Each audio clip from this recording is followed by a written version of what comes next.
Oilers Nation After Dark begins now.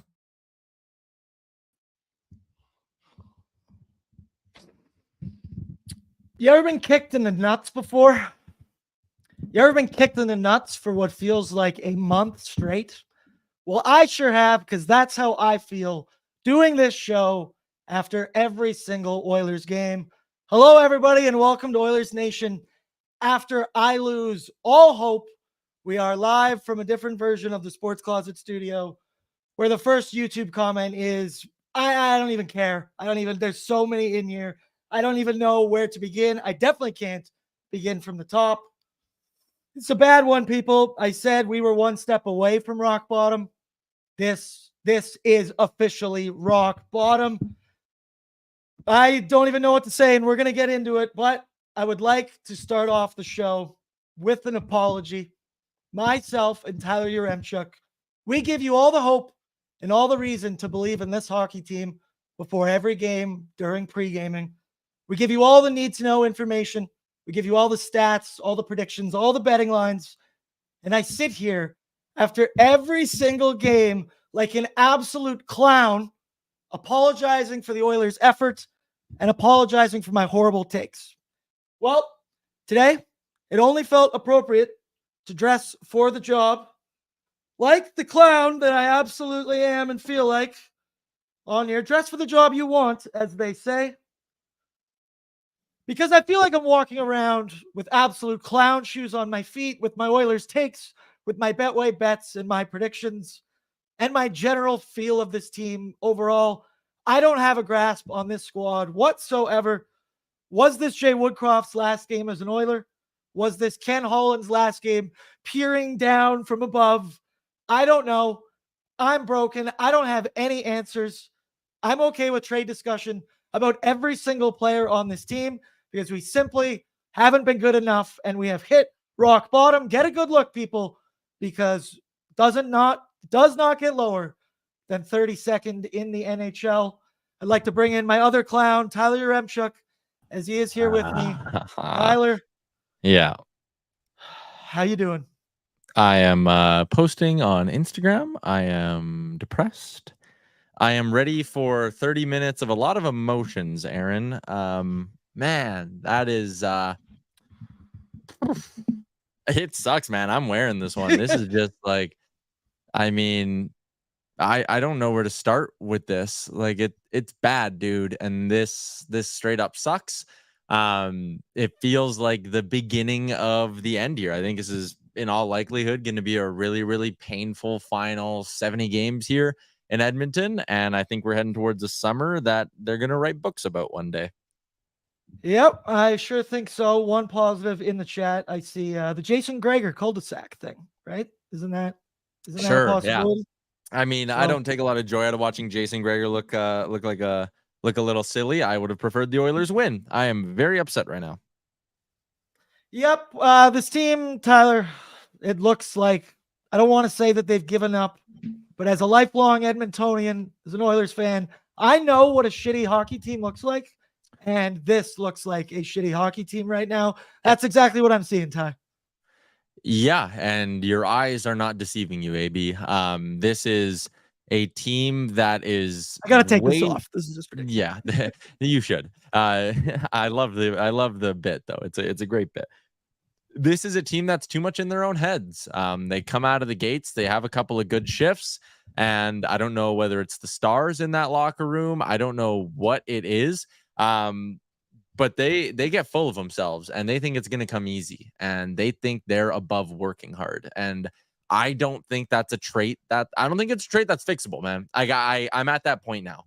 I like Leon Draisaitl goes out there, mopes, floats around for a period for 30 minutes because he knows, well, whatever. If we start like shit, I'll just play with Connor the back half of the game and then things will get even worse. And then I'll get to play with Connor next game. Who gives a shit, right? This team's absolutely quit on Jay Woodcroft. He's got to go. I think there are tougher conversations to have in the summer about core pieces of this hockey team, not named Connor McDavid, but I mean, this is year 9, man. This is year 9, year 10, whatever the we're in. And we're the last place team in the NHL on November 9th. So It's not going to get better. It's not going to get better. Yep, there's a multitude of issues with this team. I don't even know where to begin to start. Something looks seriously wrong with power play 1 for me. I do not know what it is. It's time to switch it up. Power play 1 has felt like the only consistent thing in my life for like the last 2 years. It feels like it's failing me. Yep. I can only watch Nuge hesitate so many times. I can only watch cross ice passes to dry that fail so many times. I can only watch Evan Bouchard fail to keep a puck in so many times. That for me is getting incredibly frustrating. But hey, let's do it quickly. The Crown Royal scoring summary. We love Crown Royal. Should we just pull one? Should we just, yeah, pour one out for the boys. Miserable. That was delicious. Shout out Crown Royal. I'm miserable. I needed that. Actually, a little pick me up. Makes me feel better in the stomach. But scoring summary is brought to you by Crown Royal. They're the best. They're consistent. They won't let you down like the Edmonton Oilers do. They're always there when you need them. They're right here on my desk. So the game started off, of course, 1-0 Sharks. 1-0 goal as a man standing untouched in front of the net. I believe it was Thomas Hertl, goes behind the net, feeds it out front. I thought Dylan Holloway was probably responsible for that one. Classic theme continues. Looks the wrong way, man.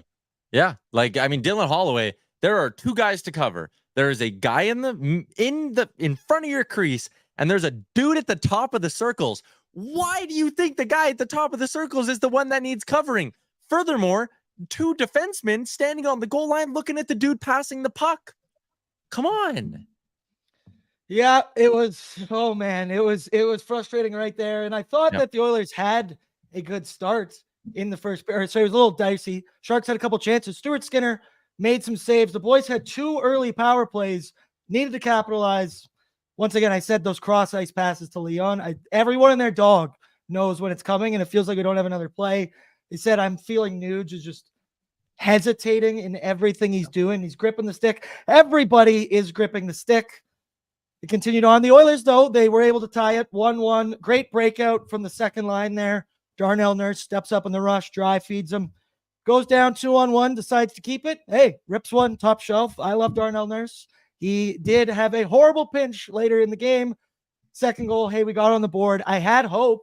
I did have hope. Man, when that first goal was scored against, though, this chat here on the YouTube just started going in of everybody, and oh my God, I know what kind of night it's going to be.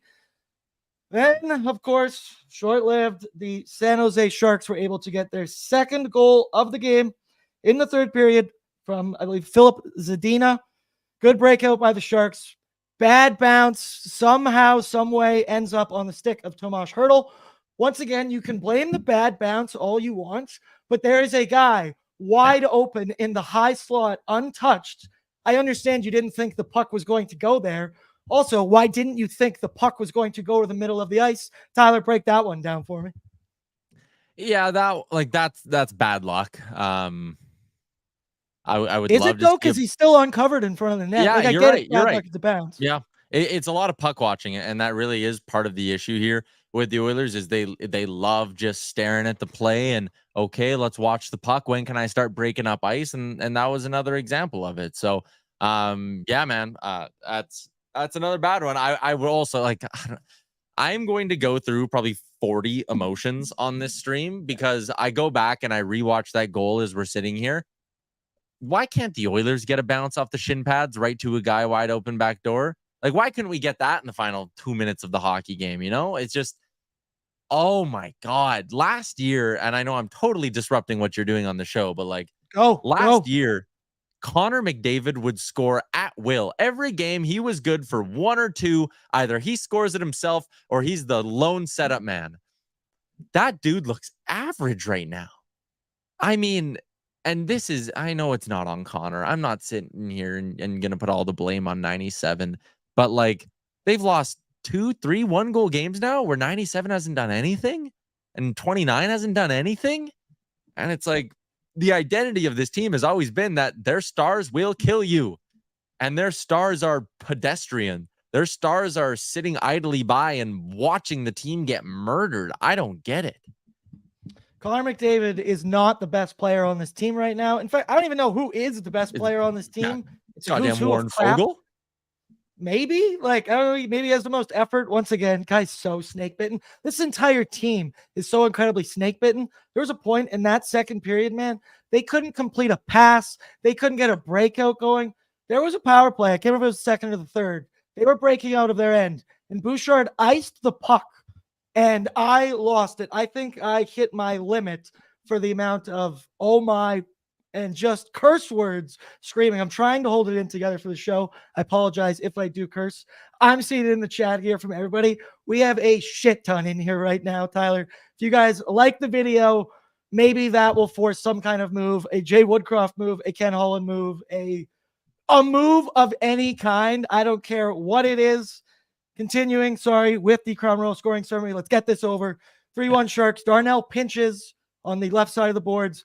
Another odd man rush given up by the Oilers. Cross ice feed, back of the net. You heard that story before, Ty? Yeah, that's just for the amount of times, and I have always been a guy who will step up for Darnell Nurse because I think the fan base is too hard on him.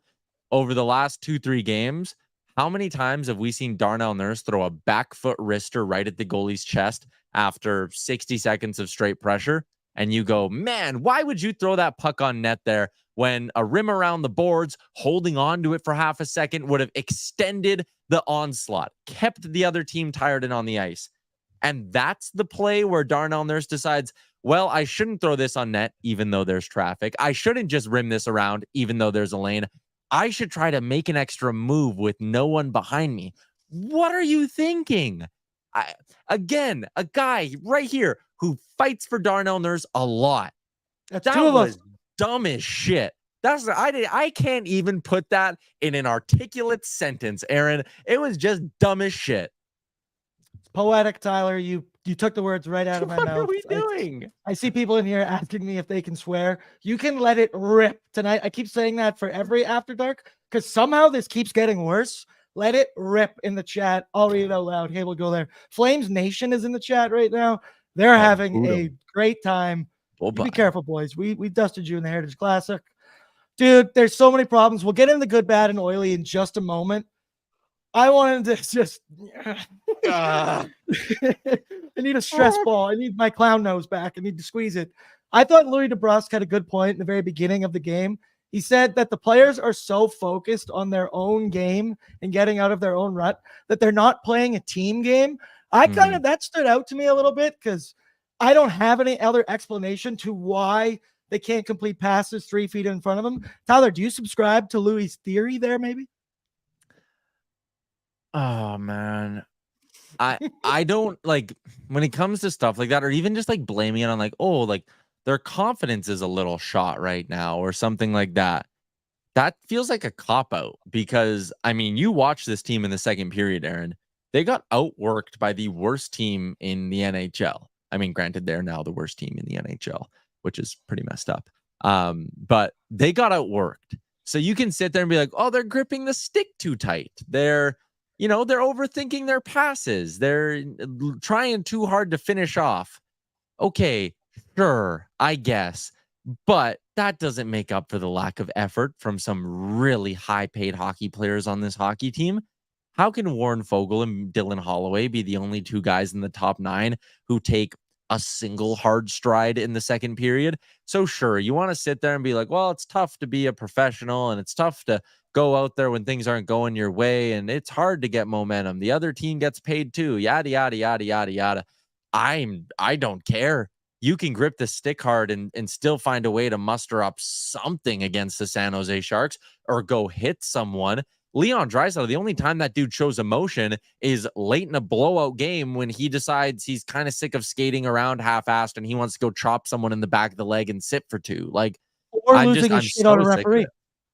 Yeah, sure. Like, again, it's just that's the only time this core group shows emotion, and it's beyond annoying. It's beyond annoying. And tonight, you can sit there and say bad bounces right into the slot. I agree. That was a bad bounce on the Hurdle goal. You can sit there and say, well, they put up 40 shots. Like, eventually you'll start winning. I agree. I said that early in the year. I said, eventually the puck's got to start going in. But puck luck and effort go hand in hand to an extent. If you sit there and throw 3 good chances at the net and they get stopped, the solution can't be, oh, hey, we're back, baby. Let's kick our feet up. Let's keep dishing out sweet saucer passes. We're good. We're going to settle in. We're going to get one. No, it's got to be work harder. And what happened tonight was a decent start, and they thought, we got these guys. We're turning pucks over. This team sucks. We're getting looks. We're going to be totally fine. And they went to bed for 20 minutes. And you can't get a game back that way. You're not going to beat NHL hockey teams doing that, especially when your power play is no longer bailing you out and your studs are no longer bailing you out, which is exactly what this is. Yep, I like your thing there about the puck luck, but it's got to be lucky to be good, and you got to be good to be lucky. Luck comes with effort for me. You create your own luck on the ice, at least, maybe not in real life. But hey, let's dig into this one. Let's get her going with the good, bad, and the oily, presented by Alberta Blue Cross. There's only one thing better than sharing memories besides deleting these ones. I say this every episode, but it's making new ones. Tyler, you're going to be making some new good or bad memories this weekend on the nation vacation, but I'm sure you have Alberta Blue Cross because their travel insurance protects your memories and more wherever travel takes you. Visit ab.bluecross.ca/travel for more information. Okay, Gavin, give me the good. Good one. There is absolutely nothing good that I'm taking out of this game. For a moment, I thought during this, hey, Jack Campbell's starting tonight. Hey, maybe there's some good. Maybe he'll have a great game. Nope. There is literally nothing good that has come out of this tonight. Tyler, anything for you? Maybe that will actually see some action taken from this team after this game, because someone's head has to roll, right? Yeah. So the good for tonight, I managed my beers pretty well. I got one more still left in the beer fridge downstairs, so decent positive there. The right guy won Big Brother 25. Big moment for me. Got to watch the finale. I think that's kind of it. Like, I mean, sure, our change is going to come after tonight. Absolutely. Do I take any sort of joy in sitting here and being like, Jay Woodcroft's probably getting fired tomorrow? No, because I stand by the fact he's the best coach this team has had in well over a decade. So that's not even a positive. That's letting this core group off the hook again. That's giving them what they want. I can have more on that in a bit. I don't have any positives. Yep, I don't either. Let me know in the chat if you do. I see everybody just keeps saying cup or bust. Well, it's bust. Yeah, that line has really come back to bite us in the ass. That is one I've been seeing absolutely everywhere. BN says beer league hockey is better than the Oilers. Patrick, a 15-game heater saves this season. That's right. Yeah, Andrew Holt, 40 shots on net, just a couple less than I drank. Yeah, I think if you're still awake, hey, I commend you for being in this chat right now, for hanging out with us, being up this late. Blake's putting up a white flag. This is as dark as it can possibly get right now. Fire Kenny. Here, I'll ask you this. Who do you think's more likely, Woody or Kenny? Oh, Woody. It's yeah, not even close. I think they're going to let Ken Holland play out this season. I don't agree with that decision. That is just what I believe. I don't think we're getting the dual firing tomorrow morning. I think we're getting Jay Woodcroft out of here, and your guess is as good as mine in all likelihood on who's sliding in. Bruce Boudreau, maybe. I think they go with something that's more of a hard ass thing. Someone who's a little bit tougher, but who are we kidding? That's not fixing anything here. Nope. It's going to be Glenn Gulletson behind the bench. Oh, don't combing his hair behind there. I'm sure of it. I can see it already. I'm not looking forward to that, but hey, tomorrow, Oilers Nation every day at noon. It's going to be spicy. Oh, I have some good. I have one good. It's seeing Luke Gazdic on the Sportsnet panel. I love seeing that guy. He's always got great takes. Tyler, where else could you see him? Maybe tomorrow around 12 Mountain. Yeah, tomorrow 12:01. ON every day. We're gonna have our boy. Luke Gazdic on the show. We'll talk about everything. We'll probably talking about a coaching change. So yeah. Yeah. Okay. Well, let's move on to the bad. This one's pretty obvious. Every single area. Tyler, I'll let you go first. For my everything, I have PP1. I have the breakout. I have gripping the stick too much, fighting it, whatever dumb term you want to use. Can't clear the front of the net, give up way too many odd man rushes, or simply look like they have given up on the season. I'll let you go first on the bad. Which one of those? You know what? I'm going to take this in a different direction. It's Oh. the second last power play they got in the hockey game, where Connor and Leon went out there and just buzzed. And Nuge was getting into areas, and Hyman selling out his body, and Bush was making smart plays, and they were just humming. That's the bad, Aaron, because why the hell can't you do that for more than 48 seconds in the third period when you're down 3-1 to the San Jose Sharks? Again, the effort's in them. When they play well, when they try hard and stay disciplined, they dominate hockey teams. Dominate them. And they go out there and just think they're too good to try. They think they're too cool to try. And that's the stretches of that hockey game where they played well are my bad, because it's in them and they choose not to do it. And if it's them wanting to get their coach fired, which that's really messed up. And if you have a group of guys who have now done this to 3 or 4 head coaches, then they're never going to win. They're never going to win. They'll never win. So the bad tonight is the good stretches, because it's really messed up that they can crank it up for a few minutes when they're on the power play, when they're all playing together and on the ice, and they get to try to do highlight reel stuff. That's the only time they crank it up. It's disgusting. Yeah, I'll kind of add on to that. I even, in the sick puppy Oiler fan fashion I am, the fact that Nuge scored that last goal and it gave you that little bit of hope, and you see it. I typed in the chat here and we've got life, people. Even that, just because you know that they can put it on. Boom, they got one. Okay, they finally got the bounce. Where was some of that effort for the whole game? That second period, that is also a specific thing in the bad for me. That was painful to watch. Things got out of hand so fast. I haven't written down in my notes here that I screamed holy blank and oh my God X amount of times. I've never hit that level before. I watched this game alone in my living room and I was jumping around all over this place. Snake bitten doesn't even begin to describe it. My God, bad as well. I think we lost Ryan Whitney on the Oilers Nation bandwagon.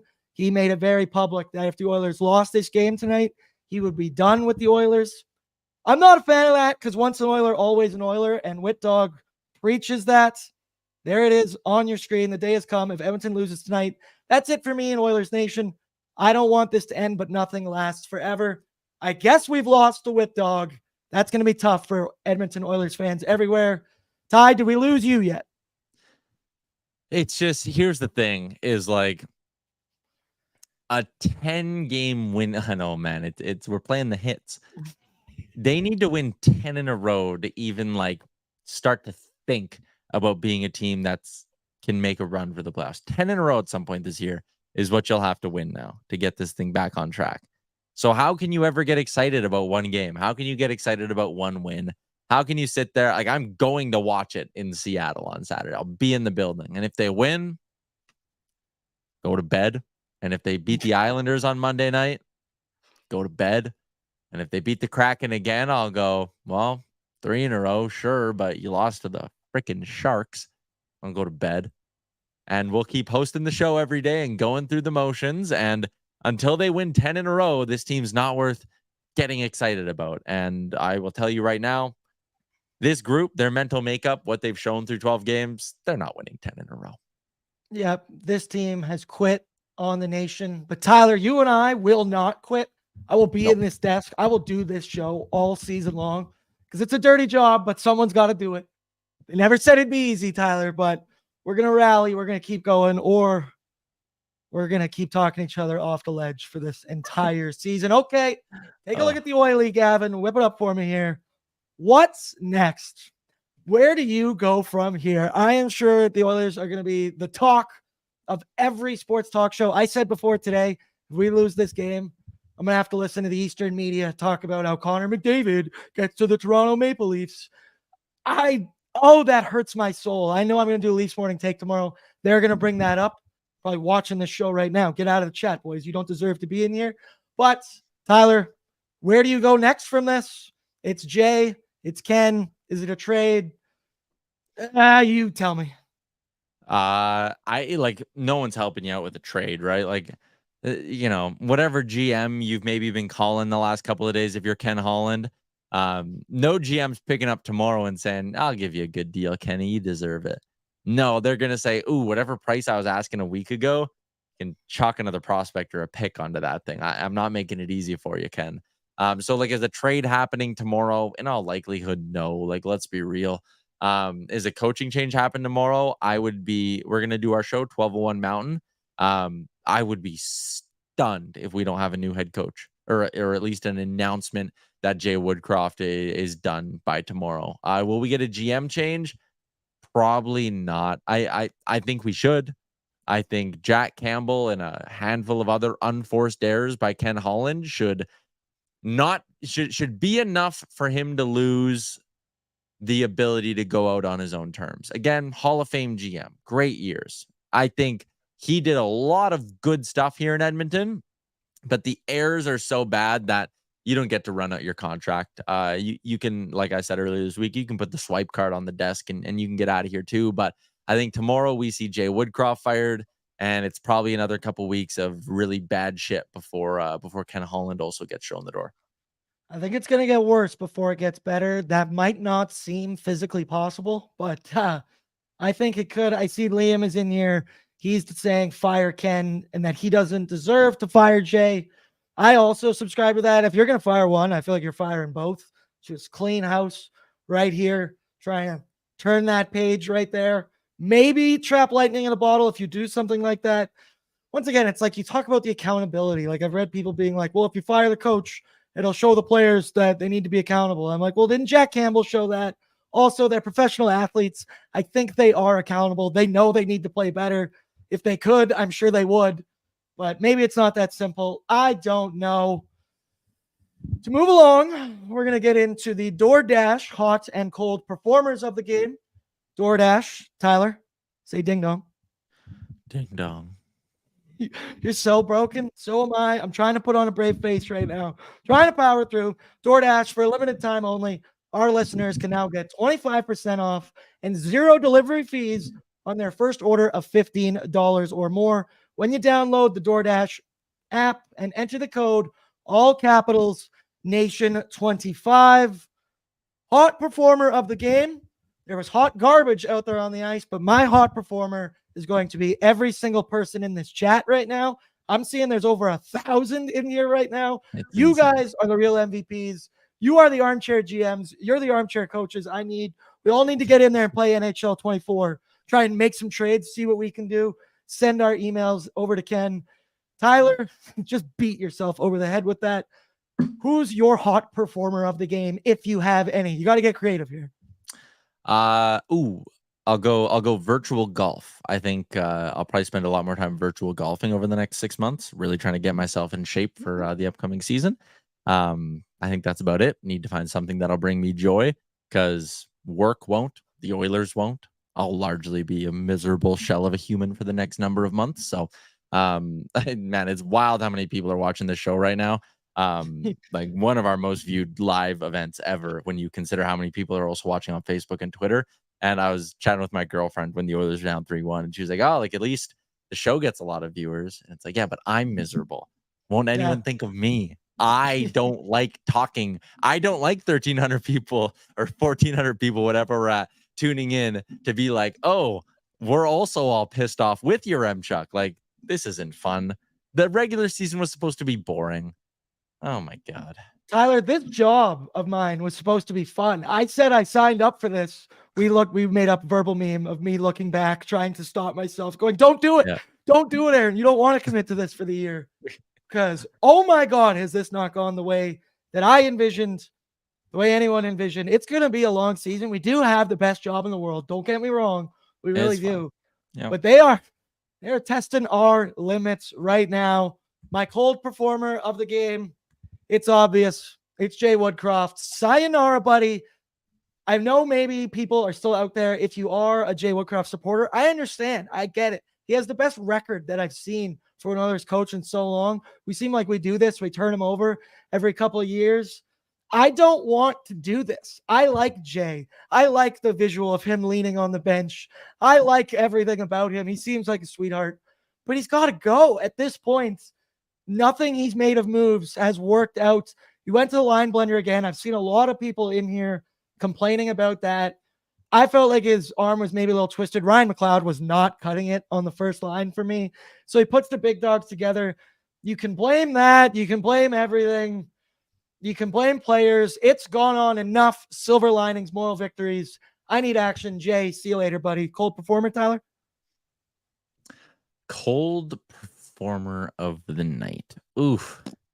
Man, that is a tough one. I like Jay Woodcroft. So and it's really I mean the cold performer. Me too. I do too. Yeah, like I'll say it's the end of the Woodcroft era, man. Like this guy comes in, he's to an extent like a bit of a homegrown coach, right? Like he could have went and gotten an NHL assistant job somewhere else. He said, "No, I'm going to go down to Bakersfield, learn to run my own bench." He comes up, Battle of Alberta season, the Oilers win. The shot of him with Sutter. Even last year, I thought he did a good job for the most part up until the Vegas series. Like that should have been our guy. That should have been our John Cooper. The dude who hangs out for the next decade and coaches this hockey team and leads us on runs. Like the fact that it's not, and now we're back. Like, and again, I don't think he deserves to be fired, but the team's clearly quit on him, so like he's got to go. The fact that we're now starting that all over again, like, and the guy they pick up mid-season is going to be a retread. Like they're not going and giving someone new a shot. If it's Ken Holland making the hire, he's not going and finding someone in the AHL or whatever and calling them to run this team. No, it's going to be an old boy. So I think we're taking a massive step back with it. So the end of the Jay Woodcroft era, again, assuming it happens, we're all like, I think it's a fair assumption at this point. I'm obviously not reporting anything, but like if it is the end, it's my cold performer. Yeah, I can't even keep track of this trade right now. I saw people in here saying Liam for GM. So at this point, hey, Liam's got lots of good ideas. I'd be very down for that. He had the Crew win 11-1 last night. I asked him how he did it. He said a well-scouted team. Boom. There it is, Ken. Let me get to squeeze in another quick ad read here for Wendy's. Wendy's is letting you win real food with your fantasy teams this year and with Daily Face-Off. Tyler, your Daily Face-Off.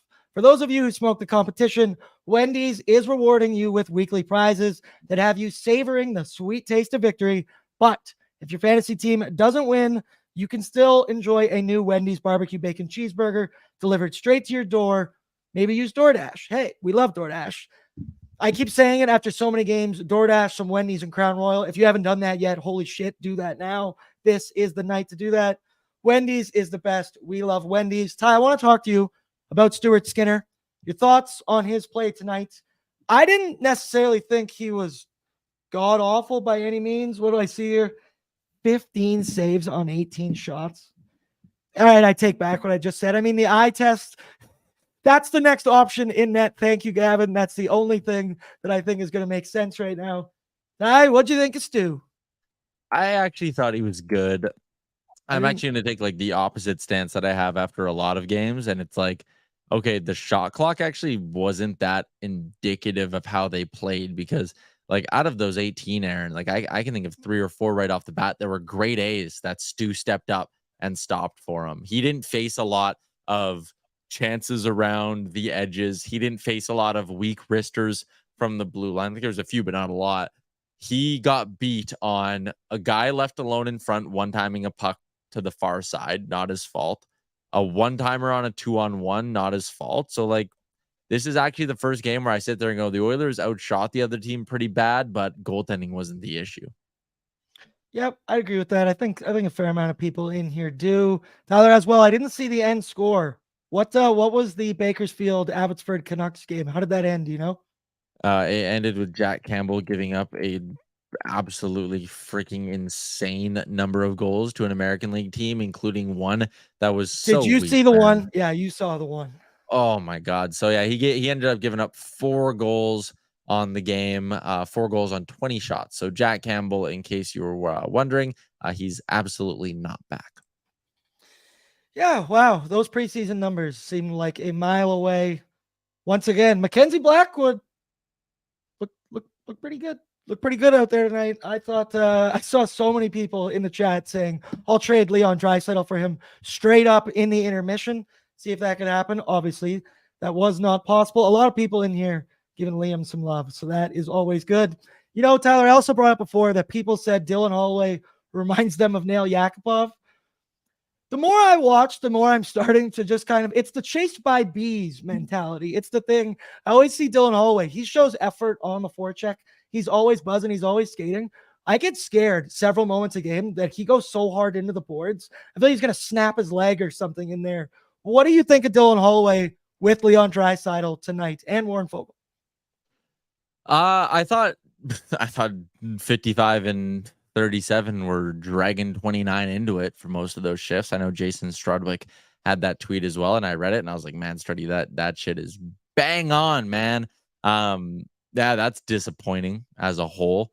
Dylan Holloway probably had his best game of the season, but even then, it's just like there's so many moments where it's like no killer instinct. Like you pick up the puck, you get this full head of steam, and you fumble it into the corner, right? And it rolls off your stick. You get stick checked.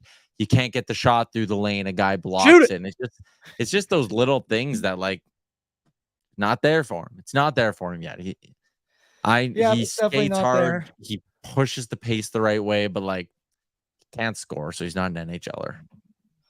Yeah, it's really fighting it. It's the swarmed by bees, chasing around, being chased by bees. Once again, broken record. Odd man rushes, can't clear the front of the net. I'm just going to keep saying this every game. There's no way I could get in that locker room and get in someone's head to say, hey, like the Dylan Holloway one allowed against, hey, maybe take the guy in front of the net. That's been a theme yet again. Ty, do we have hope that this is ever going to stop? Or is this just what the Edmonton Oilers do in their own defensive end now? This is just what they do. There's no commitment here. This is a group of guys who love turning the play the other way. They don't. Yes. They don't take pride in being stingy defensively. If you ask them if they'd rather win a game 2-0 or 7-6, they'd say 7-6 because it means more goals and more stats. They don't give a shit about playing in their own end. No, they don't. This hurts me to read this out loud from Kennedy's Trash. Leon being terrible, I'm so sad. That gives me no joy that Kennedy's had to admit, but he has been trash. He looks disinterested. He looks like he doesn't give a shit out there. He looks broken. Because he's too cool for it, man. Like, yeah, that is it. You want him to go drive the play? You want him to go lay a hit and set the tone early in the hockey game? He's never done that. He's never done that. The moments where he's considered one of the best players in the world is when his one-timer from the bottom of the circles is humming. Aside from that, what does he do? Like, I don't know, man. It's just... He can't. How many times has he driven play on his own line? There's been stretches, I will fully admit that. And he's a top 5 talented player in the NHL, but he doesn't go out there and take over hockey games. Rarely will he go out there and be the bona fide best player on the ice from an effort and skill perspective. There's nights where he'll fire home 3 one-timers from his office and you go, and understandably so, respectfully so, you go, damn, that is impressive shit. Like no one else in the league can do that. The way he just pinpoints his spot from that circle. Outside of that, I see Dale here, our boy, calls him a backpack. Like, backpacks are useful, man. Everybody needs a good backpack. But if my house is on fire, the first thing I'm grabbing is not my backpack. Yeah, that's very true. I kind of want to push back a little bit there when you're saying that you haven't seen him carry it until you use the word skill and effort. Because yes, I've seen him be the best guy out there with straight up skill, but never not the effort, the want it, the winning battles, laying hits, doing the extra thing, going the extra mile. I will agree with that. Spicy Tyler. People in here are just calling you broken, Tyler. We're both so dejected. You're sitting back in your seat. It's a late one. It's almost midnight. I love every single one of you in here. Please smash the like button if you appreciate Tyler and I staying up late, hammering back some Crown Royal, trying to talk us through this thing. So the more we move along, I want to ask you confidence level for Saturday. You are going to the game in Seattle. This trip was meant to be fun. This was supposed to be a good time. I'm not going to lie to you. I'm kind of happy that I chose not to go on this one because I don't know, it feels like a mad idea of a trip. But hey, you're going on a trip with all kinds of awesome nation citizens. Fuck me, it's late. Tyler, you excited? Are you confident for this game? No, I'm not confident. Jesus, come on, Aaron. How are we gonna be confident right now? No, they're gonna get smoked. Like, come on. I just watched Seattle tonight go out there and give the Colorado Avalanche fits and work their bags off. The Oilers aren't outworking shit. Me, you, and Gavin could go out there. They wouldn't outwork us right now. Like, come on, man. I'd be putting a full effort out there. I'd at least be trying. I might not be the strongest skater, but I give effort. And, we as a company give effort. So if you are here watching us live, maybe for the first time, if you realize you can't get in the chat, it's because you have to be subscribed. So please subscribe to our YouTube channel. If we hit 20, 30,000, whatever the goal is for subscribers, Tyler has to do something absolutely ridiculous and sexy at the end of the year. I'll just quit my job. That could be very cool. Make sure to hit the subscribe button. Tyler, I'm going to ask you, we're going to power down here. We have Oilers Nation every day tomorrow. We have Luke Gazdick with us. Likelihood that Jay Woodcroft is fired by 12:01 p.m. tomorrow, or is it going to happen during the show? When do they usually fire coaches?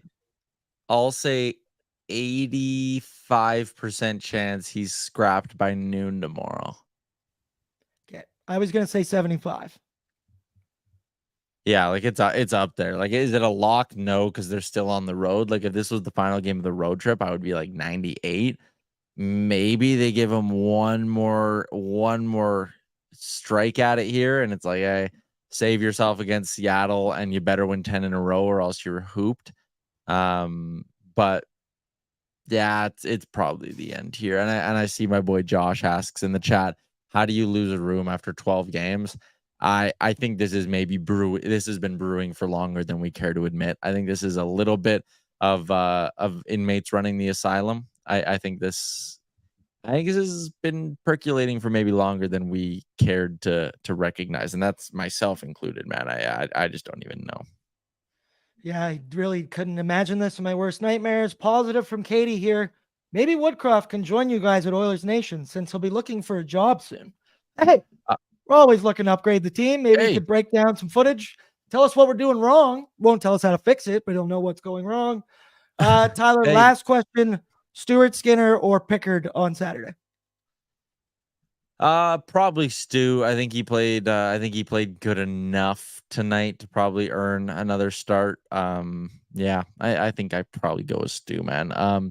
It is unbelievable how many of you are sticking around though and watching this stream still. Like, I mean, I know people are dropping in there. They're like, oh, Tyler's broken or whatever. But in all honesty, part of what makes this tolerable from a work perspective, coming in and doing these shows here, is just the fact that you guys care just as much as we do. Like, I mean, I'm sitting here, man. I didn't sit down in the last 5 minutes of that hockey game. It's a goddamn game against the San Jose Sharks on November 9th. And I didn't sit down for the final 6 minutes or whatever of that hockey game. That is absolute insane person behavior. But I know a bunch of you guys were all there with me. So that's what always makes Oilers Nation special. That's the reason why a site like Oilers Nation existed and can exist and has thrived and grown and whatever in the first place. Like, it's because there are at any given point literally thousands of you who are feeling the same type of passion we are. So there are either two ways this season goes. It is the most miserable hockey season you've ever seen in your life, and it starts the end of another decade of darkness, which is such a sick, twisted thing to say. Or they go 14-0-1 right away here, and we're laughing in 6 weeks. I think the championship DVD will be lit. Yeah, it will be a good one. I think you know which way I'm leaning. Jason says it's the Oilers Nation therapy session, and it's always good to have these. I appreciate everyone who stops in. Son of a gun, I just wish I wish we talked to each other more when we were happy. I'm not a certified therapist, but as I said, as a lifelong Edmontonian, we've been here before. This is not new territory. This is basically when Oilers Nation was created. Tyler, that was a beautiful final soliloquy right there about love for the nation's citizens. I can't top that because I agree wholeheartedly. You guys are what makes this fun. Fan is short for fanatic. That's what we are. We're going to be back in here doing this dance all over again on Saturday. So get your rest, everybody. It's a late one. It's 11:55 at night. Yes, Tyler? I just wanted our boy Gavin went through the effort of dressing up because missed the Oilers funeral. So we got to let him show off his nice suit. Gav, buddy, I respect the dedication to the bit. Hey, yeah, it's the I dressed it up for the occasion, boys. The Oilers funeral. Yeah, AB, throw the wig on. We're all in this together. Yeah, shout out to all you guys sticking through this one with us because we all needed this little therapy session, like you guys were saying. Yeah, you look great, Gav. You look absolutely stunning. Thank you. Thank you. I might have to wear all black tomorrow. Yeah, I know we were talking off air about that. I think that might be the play tomorrow for sure. I'm absolutely disgusted. I love you, Tyler. I love you, Gavin. I love every one of you in the chat. Please subscribe, like the video. It's been a rough one, people. I'd like to say it will get better, but who knows? Good night. Have a good one, and we'll talk tomorrow.